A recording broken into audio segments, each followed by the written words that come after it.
咁我就主要係負責呢個 cafe 嘅所有 visual 上見到嘅嘢啦。咁我就本身係啱啱上年快拿畢業嘅。我係 Timmy 啦，咁就係都係上年畢咗業嘅啦。咁而家就喺呢一 cafe 就主要就負責咖啡嘅。大家好，我係 Flora 啦。咁喺呢間 cafe 入面咧，咁主要即係負責可能都係一啲營運啊，可能marketing 啊，或者可能入貨方面嘅嘢咁樣嘅。我係 Winston 啦，咁就翻 year student，咁就負責呢個可能係咖啡。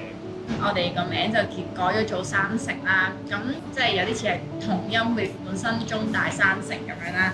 咁另外咧，我哋就將山城入面個城咧就改咗做成全個城啦，就係因為即係我哋希望即係本身都想透過可能整一啲好味嘅咖啡啊，同埋嘢食咧，都將中大人嘅一啲集體回憶可以即係以我哋呢一個山城呢間學生營運嘅 cafe 嘅形式可以承傳到落去咁樣咯。咁就係咯，就好似中大人嘅一個人民精神咁生生不息咁樣嘅。主要嚟呢度環境見到嘅所有作品咧，其實都係我 Fine Art 同學嘅畢業作品，同埋都會搞下啲唔同類型嘅活動嘅，例如係 Jazz Night 咁樣啦。咁唔知大家有冇參加過咧？都幾好玩嘅。想有個 society 係即係大家學生作為一啲學生團體，或者可能一啲 local 本地藝術或者音樂嘅團體，即係可以大家互相 support 下。係啊，即係冇乜咁多嘅束縛，可以喺我哋呢度即係 enjoy 下咁樣咯。因為大家學生同學生咧，依啲傾偈就可以好即興咁樣約咯，一有時間有空檔就去即場嘅即興搞個 jazz night 咁。中大俾咗一個機會，我哋可以點樣去營運呢間 coffee shop？